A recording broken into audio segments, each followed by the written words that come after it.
बिस्मिल्लाहिर्रहमानिर्रहीम। अस्सलाम वालेकुम। आप देख रहे हैं टेक-इम्तियाज़.इन न्यूज़ चैनल और मैं हूं इम्तियाज़ मलक। बहुत सारे स्टूडेंट्स बार बार ये क्वेश्चन पूछ रहे हैं कि यूनिवर्सिटी की ये डिमांड है कि 90% मटेरियल हमने अपने पास से लिखना है, तो फिर रेफरेंस नंबर हम क्या देना है।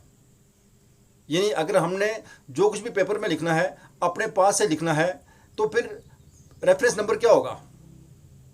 दोस्तों, आज की इस वीडियो में मैंने आपको ये बताना है कि रेफरेंस नंबर आपने कहाँ से देना है और अगर अपने पास से लिखेंगे तो रेफरेंस नंबर क्या देंगे।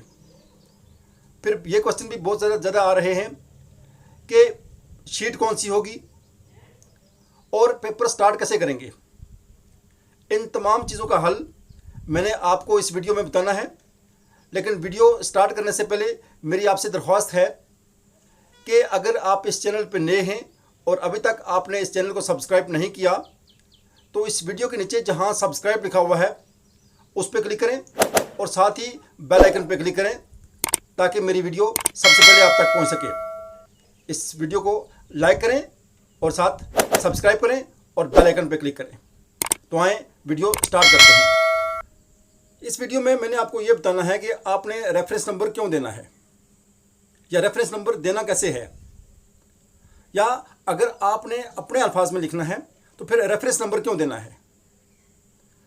देखिए, यूनिवर्सिटी की ये डिमांड है, यूनिवर्सिटी की ये रिक्वायरमेंट है कि आप तमाम मटेरियल पढ़ें, उसमें बुक्स भी पढ़ें, इंटरनेट से भी मालूमात हासिल करें, अपने कोलीग से भी मालूमात हासिल करें, आप इंफॉर्मेशन इकट्ठी करें और इंफॉर्मेशन इकट्ठी करने के बाद आप अपने दिमाग से लिखें, आप उसको अपने अल्फाज में लिखें। यूनिवर्सिटी ये चाहती है कि आप ज़्यादा से ज़्यादा बुक्स पढ़ें, ज़्यादा से ज़्यादा इंटरनेट से सर्च करें, सर्च करने के बाद आप जो कुछ भी लिखें अपने दिमाग से लिखें।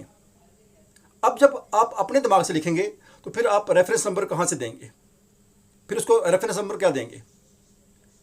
देखें, जब आप तमाम मटेरियल आप कहीं से पढ़ कर आप अपने अल्फाज में लिखेंगे तो उसका रेफरेंस नंबर आप नहीं देंगे, लेकिन अगर आप कहीं बुक से लिखते हैं या इंटरनेट से लिखते हैं तो फिर आप उसका रेफरेंस नंबर नहीं देंगे तो ये आप पे प्लेजरिज्म का केस बन जाएगा, यूएमसी का केस बन जाएगा।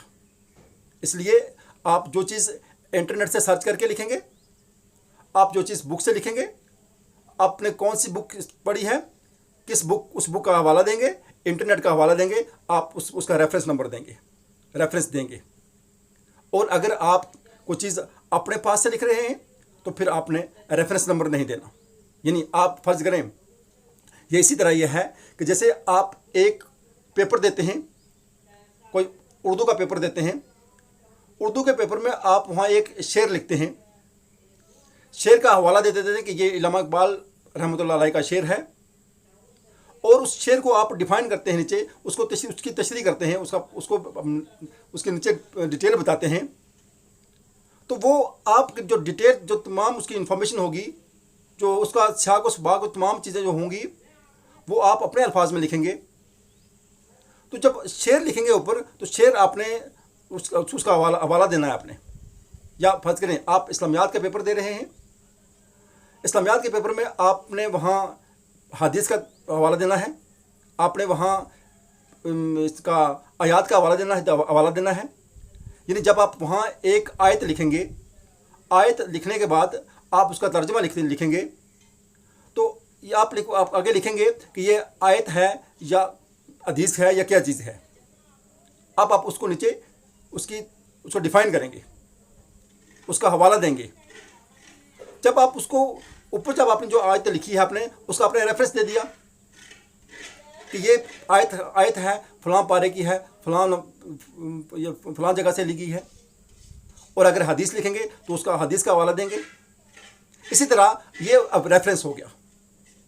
अब आपने जो कुछ भी बुक से लिखना है, फर्ज करें आप एक डेफिनेशन लिख रहे हैं, जब आप डेफिनेशन लिखेंगे तो डेफिनेशन का आप हवाला देंगे कि फ़लाँ राइटर की ये डेफिनेशन है और फ़लाँ बुक में ये लिखा गया है। अब उस डेफिनेशन को मज़ीद आप खोलते हैं, जब मज़ीद उसको खोलेंगे तो उसके नीचे आपको रेफरेंस नंबर या रेफरेंस देने की ज़रूरत। अब आप जो भी लिखेंगे वो आप कम से कम 10% आप बाहर से लेंगे, यानी जो मटेरियल आप बाहर से लेंगे वो कम से कम 10% होना चाहिए। और जो आप अपने पास से लिखेंगे वो 90% लिखेंगे। आप 10% बाहर से मटेरियल आपका होना चाहिए और अपने पास से जो लिखेंगे वो आपका 90% होना चाहिए। लेकिन याद रखिएगा, जो 10% आप बाहर से लेंगे उसका आप हवाला देंगे, और जो 90% आप अपने पास से लेंगे लिखेंगे उसका आपको हवाला या उसका रेफरेंस आपको देने की ज़रूरत नहीं पड़ेगी। अब दूसरा सवाल यह आ रहा है कि हमने कौन सा पेपर यूज़ करना है। यूनिवर्सिटी आपको कतई ये नहीं कहती कि आप महंगे पेपर इस्तेमाल करें। यूनिवर्सिटी की यह डिमांड है कि आपका जो पेपर का साइज़ हो वो छोटा हो, यानी आम जो शीट है उससे छोटा साइज़ हो, A4 साइज़ हो। यूनिवर्सिटी की ये डिमांड बिल्कुल नहीं है कि आपके महंगा पेपर हो। आप सस्ता पेपर लें, सस्ती शीट्स लें, लेकिन आपको मार्क्स शीट्स के नहीं मिलेंगे, आपको मार्क्स मिलेंगे आपकी राइटिंग के। जो मटेरियल होगा उसके मार्क्स आपको मिलेंगे।